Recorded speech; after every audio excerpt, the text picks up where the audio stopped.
Good evening. We bring you the latest in the world of sports. I'm Paolo Del Rosario. We give you the conversations you want to hear from your favorite icons and athletes. My name is Diego Dario. And in tonight's game plan, we'll catch up with Gilas Pilipinas young guns Dave Ildefonso of the Ateneo Blue Eagles and RJ Abarrientos of the FEU Tamaraos. Then we'll break down the Bida storylines this past week of Philippine basketball in tonight's PBA Rundown. And we get an exclusive one-on-one with Mark Magnifico Magsayo as he relives his KO victory over Julio Ceja while looking ahead to what's next for his career inside the ring. Buckle up, sports fans. Let's get in the game. With a young generation of Filipinas players serving us with what we can expect from our collegiate hoop stars come UAAP time, it's without a doubt that expectations will be high when the UAAP is finally back.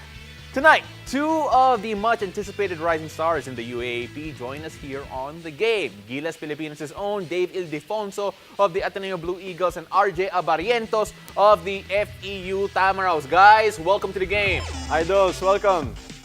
Hello po. Thank you, Idol, Diego. Thank you. All right, good evening, guys. First of all, we all know that you're not in the bubble yet. You're still at home. Pero excited na ba kayo bumalik sa Inspire or wherever your bubble will be, Dave? Para sa akin po, masasabi ko rin po para kay RJ na sobrang masaya na kami na babalik ulit kami sa Inspire at makapag-training ulit doon kasama yung mga teammates namin tsaka yung mga yung all in all parang environment na binibuild nila coach. Well, RJ, yung bubble life na yan and that whole experience training with Gilas Pilipinas, do you think that it will translate into your future UAAP career? For me, sobrang exciting kasi ngayon, babalik na kami ulit ng bubble. So, sabi nga ni Dave na binibuild namin yung team namin. And siyempre, yung system talaga ni Coach Tav, yung talagang priorities namin for now. Yes. And we talked about the UAAP, no? Both of you guys are second-generation hoopers. Siyempre si Dave, Danny Ildefonso, always there guiding you. Tapos tito naman ni RJ, Johnny A with FEU. Pero let's start with Dave. Dave, ano yung natutunan mo growing up, with the legend beside you, during your basketball career? Ano yung mga natutunan mo kay Danny I? Siguro para sa akin, all he really taught me was, just work hard and all the cliches that you can think of. Kasi, in the game of basketball, fundamentals is really the most important thing. So yun, he always told me to work hard, be the hardest working, and just love the game as your own and love it because there's the game that we love and this is what we love doing. So you just have to give your all.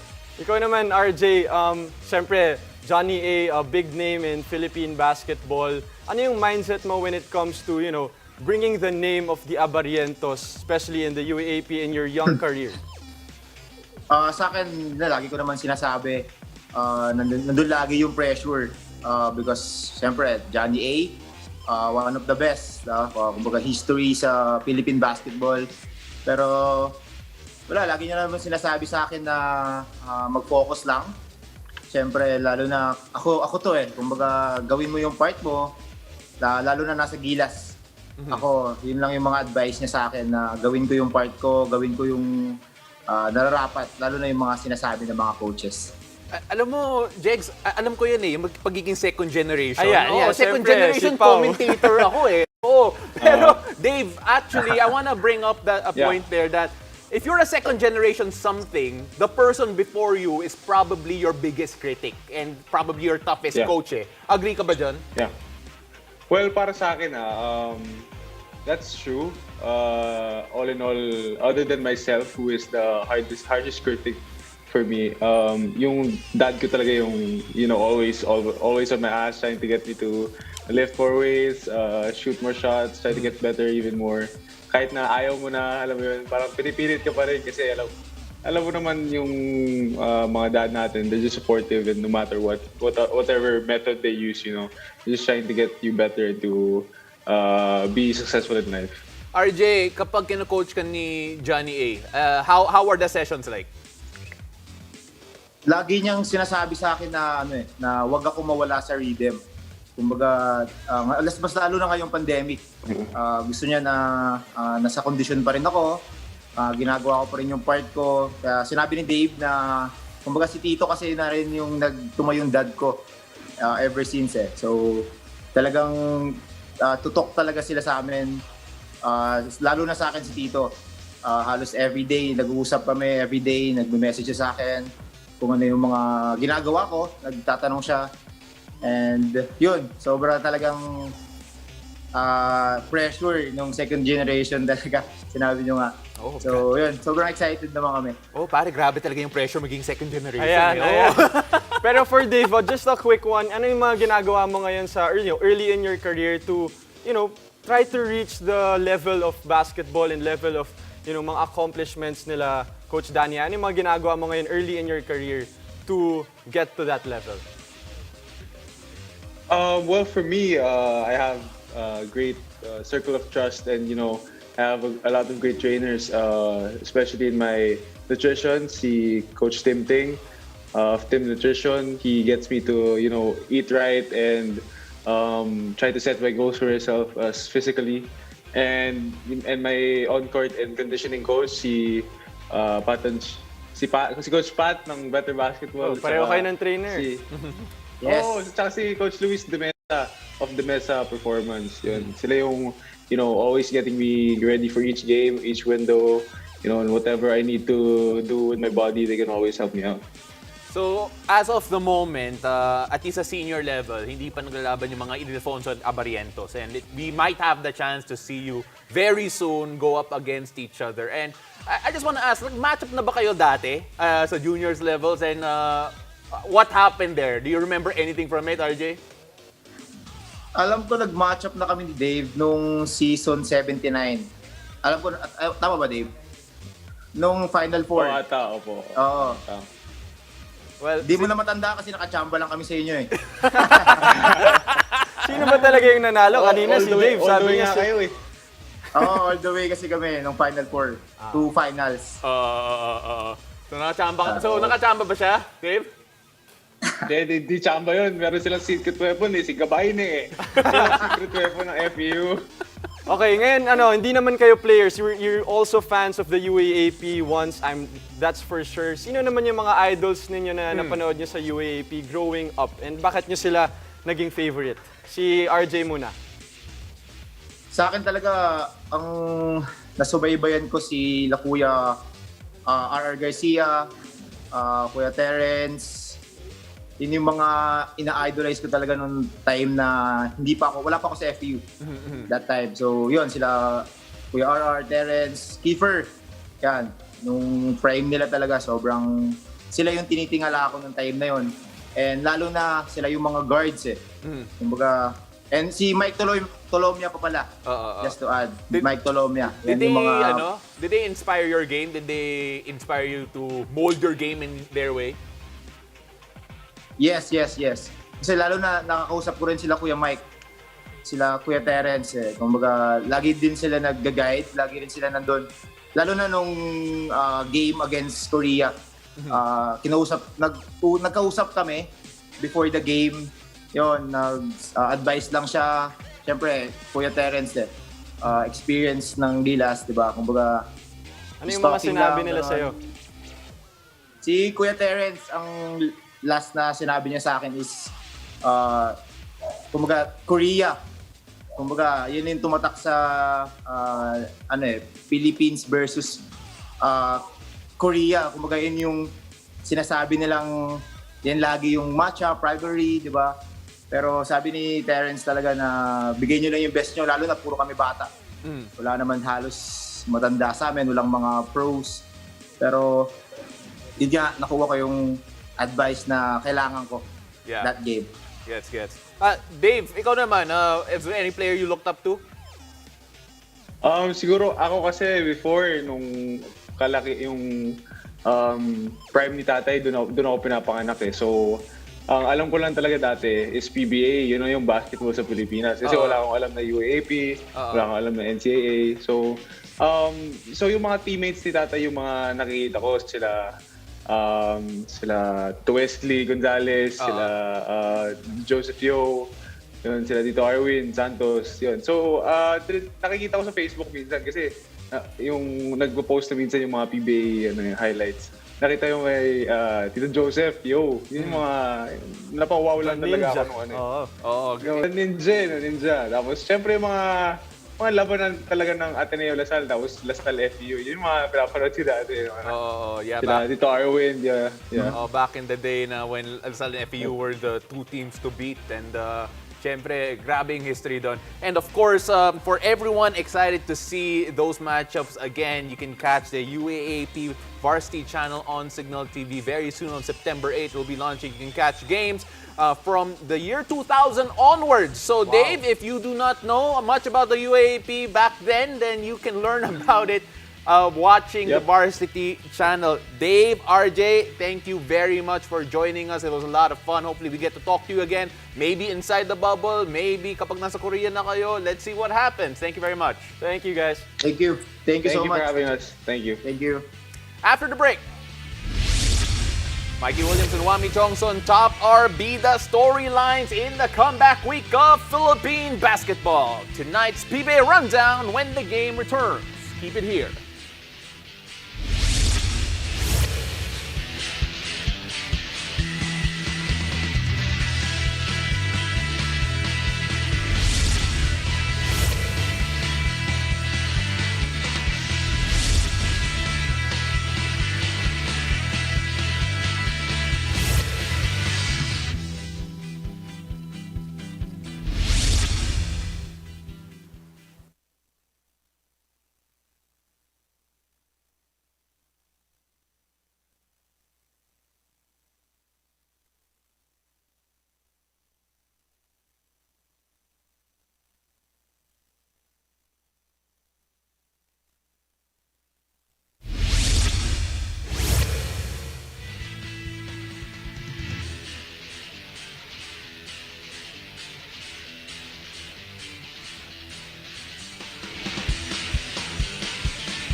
Welcome back to the game. I'm Paolo Del Rosario.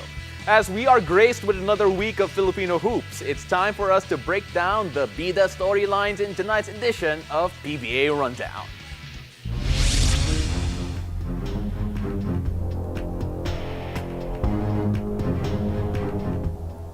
Ooh, I love that. My partner, the very well-dressed Diego Dario, will help tonight with his top storylines, and joining us as well is PBA Rush analyst Carlo Pamintuan. Carlo, how are you doing? What's up? What's up? Thank you for having me on the show again. No worries, brother. By the way, we now apparently have uniforms every time we have Diego on, so please take note.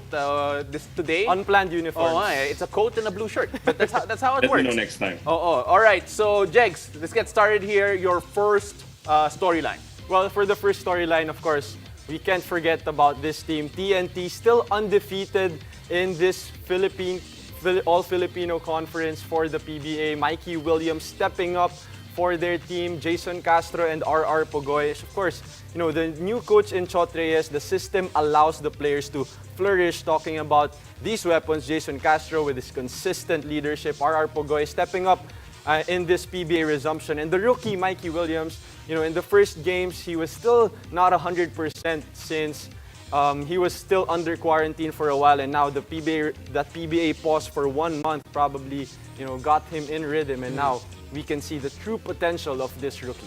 Carlo, you agree with that in terms of the names that he mentioned? And really, what's going on with TNT? Why are they so good?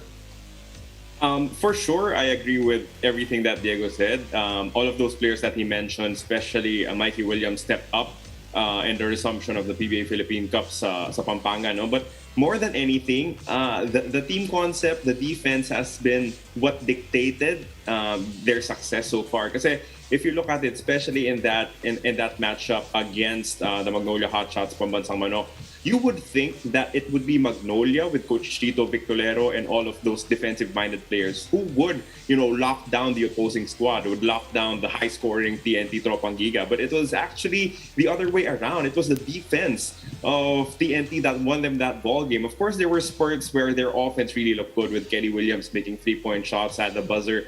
But the defense, the mentality of TNT is what really changed. You can see it when Kelly Williams chases loose balls, everyone else has to chase loose balls because you don't have an excuse when one of the veterans, one of the former MVPs in the squad, multi-decorated, multi-championship winning player, if he is on the floor, then all of the younger players must also dive for loose balls like him. We're looking at the numbers right now. Mikey Williams, Arpogoy, and Jason Castro in terms of scoring. You brought up the point of defense, Carlo, but I'm going to ask Diego right now. Look, well, we're talking a lot about defense, and I think that is one of the big factors why they are doing so well. Pero offensively, grabe yung mga numbers in Michael Williams in general. Do you think that we're seeing the full potential of Michael Williams already, or is there another level he can get to?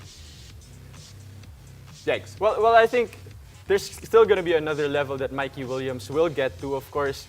He's still getting used to the system of Coach Chot Reyes, but in the games, like past 2 games, you can see that he has the confidence to go one-on-one against these players. We all know that Coach Chot Reyes likes to go dribble drive and give space to the ball handler. And we would see that in Mikey Williams. We saw his bag in that last game. We can see probably more of those moves in the next coming games. Now let's move on to the next team that we're going to talk about here. I'm going to go ahead and just say it. Terrafirma have been incredible in the past few games, and a lot of it has been down to the hot shooting of the man that they used to call, or you can still call him that right now, Magic Chongson in Wami Chongson. And Carlo, I know that you don't want me to use the Clay Chongson nickname, so I won't. But tell us what is happening with Terrafirma and what is he doing in terms of Chongson shooting that it's lifting them up into the next level, Carlo. I think it's all about having confidence. As Coach John Adel Cardel said, nung dumating na yung kumpiyansa ni Wami Chongson, everyone's confidence was elevated as well.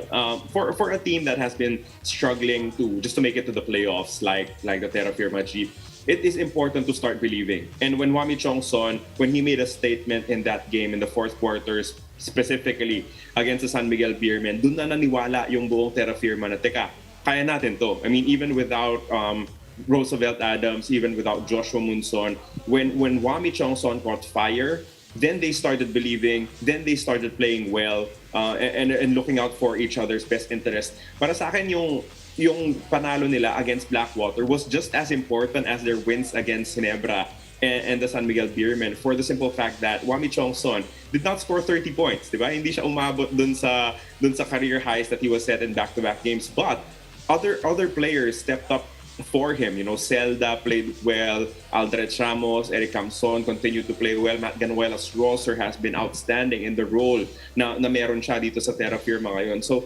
that win against Blackwater, I felt it could have been a trap game coming off 2 big wins, but they were able to perform well in that fourth quarter kasi may tiwala na eh. And you can just see how they're all pulling out for each other. They're not settling for the first available shots. Instead, they're trusting their offense. They trust that if they move, if they find the opening, papasahan sila ng teammates nila. And that's the beauty of it right now. Even if you take Wami Chongson out with box and 1 defense, other people can step up. And now, mas mahihirapan na yung mga nagbabantay dito sa Terrafirma kung magpo-focus na lang ba sila kay Wami Chongson because everyone else is confident right now. Well, absolutely. Magic Chongson, Clay Chongson, sorry, I really have to throw that in, Carlo. Stop using it. Okay, so stop using we're it. moving on to another team, this time who lost their main guy in Kiefer Ravenna. The NLEX Road Warriors still producing good numbers, still doing well, and a lot of that is down to the other guys on the team, Kevin Alas, Jericho Cruz,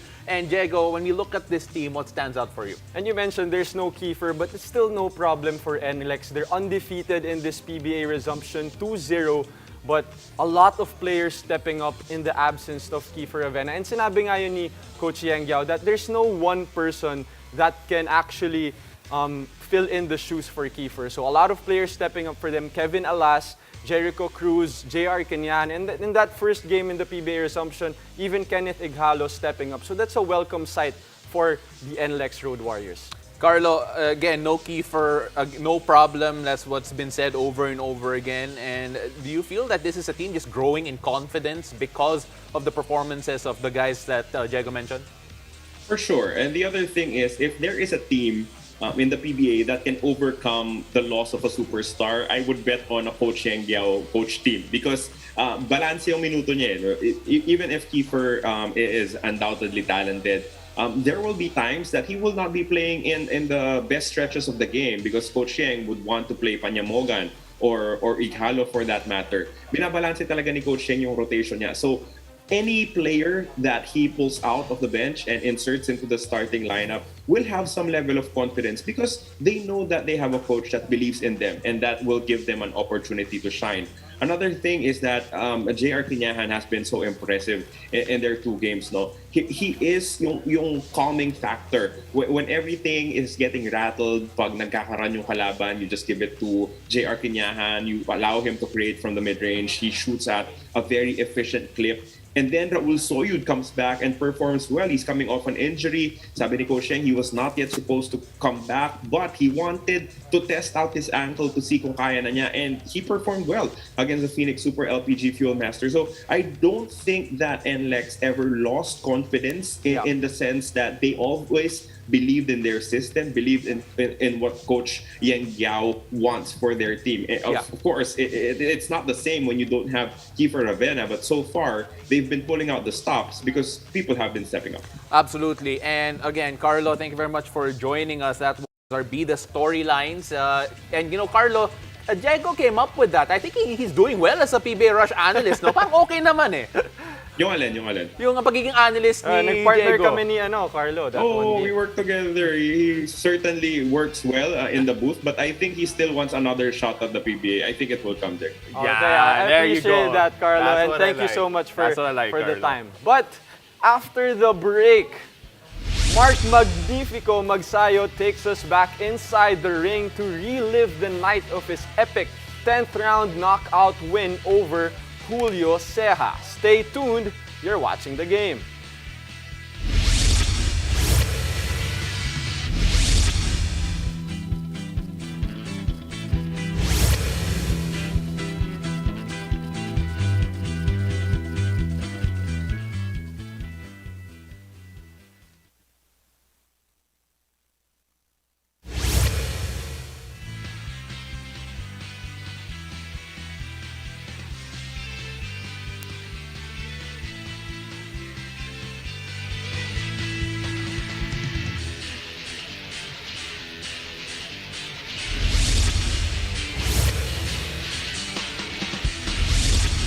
Welcome back to the game. I'm Diego Dario.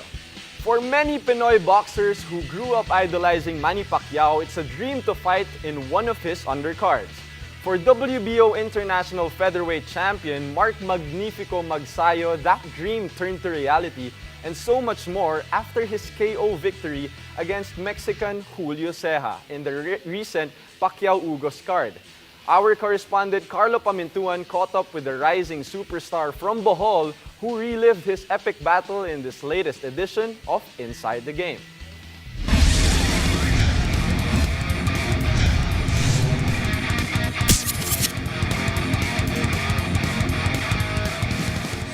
Mark, first question, alam naman natin, di ba, nakita natin yung scorecards after the matchup.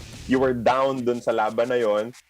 Gusto ko lang malaman, ano yung sinabi sa'yo ni Coach Freddy Roach, ni Assistant Trainer Marvin Somodio?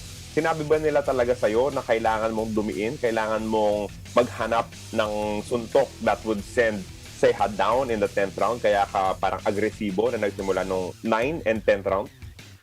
Nagsimula po yung nag-adjust kami nung 7 round, nag-adjust kami na sabay sa ni Coach Marvin na wag mo na pag sumuntok si Ceja sa'yo, wag kang magpa-corner tapos yakapin mo na.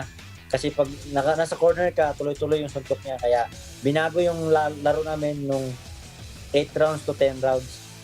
Kaya saka dinandahan ko rin yung mga patama ko sa mata niya kasi alam kong maliit na yung kita niya eh. Kaya lagi kong tinatamaan yung straight niya, straight ako ng straight para yung mata niya dito matatanggal ng parang mawawala na yung sobrang bilog na yung mata niya dito, kaya focus kami doon sa yun yung lagi yung pinupunteriya ko. So, Mark, gusto ko malaman at what point doon sa laban na tingin mo nakakuha ng magandang kumbaga rhythm yung kalaban mo, kasi yung pinuntiryan niya talaga sa'yo, katawan, no? Yun yung pinuhunan niya sa'yo. Tingin mo ba doon sa middle rounds, natalo ka doon sa mga rounds na yon, kaya kayo nag-adjust doon sa 7th patungong 10th round? Oo, alam naman nila coach yung natalo talaga ako sa puntos, kasi yung kalaban pasok ng pasok, puro body shot yung tinitira sa akin, kaya nakahanap ng paraan si Coach Freddy at si Coach Marvin. Nakahanap sila ng paraan na ito gagawin namin. Kaya sumunod ako sa plano nila, papagurin namin si Ceja, sugod ng sugod, bigay lahat sa kanya yung mga ilang rounds, kasi 12 rounds naman niya, madami naman rounds eh. Binigay muna namin sa kanya. Depensa lang ako, sa tiyan, kasi puro body shot yung mga suntok niya eh. Kaya depensa lang, tiis lang ako. Nung nakita ako na parang humina yung mga suntok niya, tapos pag suntok na ng maraming suntok, yakapin ko lang siya, parang nawala na siya ng gana. Hindi na siya nagbabody shot sa akin, kaya doon na ako namatake sa kanya. Mark, siyempre, kailangan natin pag-usapan yung 10th round, yung knockout, no? Nung napasukan mo na yung depensa niya, no? Pumasok doon sa gitna ng depensa niya yung overhand right mo. Nung pagtama nung una, alam mo na agad na nasaktan siya? Nasaktan siya nung wide na overhand ko. Doon siya nasaktan. Kaya doon ko pinapalo up na maraming suntok. Kino-combination ko, straight hook straight yata yung binitawan ko noon. Tapos overhand. Tapos nag-break. Tapos pag nag-break to, hook agad. Ang plano ko hook, alam niya. Ang plano ko hook, alam niya. Unang hook, alam niya. Sige, fake lang tong hook ko. Ito yung straight. Fake ang hook, straight. Pamatay yung straight. Kaya yun yung nakabagsak. Double straight lang. Dapat ang straight ko, hindi yung padaos-os. Dapat yung patama talaga, tapos mayroon pang isa. Para mayroong, kumbaga hindi tumama ang isa, may isa. Gaano ka ka-excited na dun sa panahon na maraming nanonood na Pilipino, syempre undercard ni Senator Manny Pacquiao, dun mo pa napakita yung isa sa mga pinakamagandang performance ng career mo, not just with the stoppage, but the way na nilabanan mo yung adversity, the way na bumangon ka mula dun sa knockdown and getting that highlight knockout, gaano ka kasaya na nabigyan ka ng pagkakataon para mapanood ng napakaraming Pilipino? Sobrang saya ko na natupad yung pangarap ko na maka-undercard kay Senator Manny Pacquiao. Yun yung sabi ko kay Sir Sean Gibbons, Sir Sean, if Manny Pacquiao fight here in Vegas or everywhere, I need to undercard to Senator Manny Pacquiao. That's what I said to him. So, of course, Mark, of course. Sabi niya. Kaya ito, nangyari na. Kaya sabi ko, pag umakit ako sa ring, kahit anong mangyari, lalaban ako para manalo. Pakita ko sa buong mundo na kaya ko. Mark, finally, kung yun na nga yung dulo ng career ni Senator Manny Pacquiao sa boxing, ano yung nagawa niyang inspirasyon, hindi lang para sa'yo, pero para sa lahat ng mga batang boksingero na tumanda, na napapanood siya dun sa napakarami niyang magagandang laban throughout the years? Ano yung iiwan niya para sa inyo, next generation fighters from the Philippines? Legacy. Marami yang naiwang magagandang alaala sa amin, magagandang inspirasyon, mga bawat laban niya. Binigay niya sa amin ng kumbaga history sa Pilipinas natin yan eh. Hindi lang sa Pilipinas, sa buong mundo. Marami na siyang napatunayan. Kaya saludo ako sa kanya, at saka siya yung naging inspirasyon ko sa bawat laban na harapin ko. Kasi siya yung hero ko eh. Siya yung hero ko simula bata ako. Mark, yung laban mo, yung pinanalo mo was eliminator for the WBC Featherweight Championship. So aasahan ba natin na ang susunod na laban ni Mark Magnifico Magsayo ay kontra kay Gary Russell Jr. for the WBC belt? Kung hindi po siya akit ng 130, pwede po kami maglaban kasi ako na po yung mandatory challenger niya sa WBC. So, pag hindi siya umakyat, pwede kami maglaban. Pero kung umakyat man si Gary Russell Jr., syempre, pag nabakante yung titulo, isa ka na dun sa mga lalaban, sigurado. Isa na ako dun sa lalaban sa WBC. At kung yan sino makakalaban ko, yan. At yan ang dapat abangan ng lahat ng Filipino boxing fans. Maraming salamat, Mark Magnifico Magsayo, for joining us here at the game. Thank you, Sir Carlo. Thank you so much sa pag-interview sa akin. Malaking tulong. Thank you.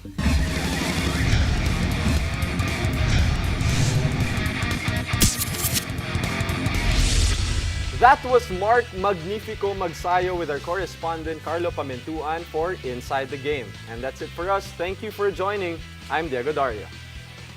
I'm Paul Del Sario, and this has been The Game.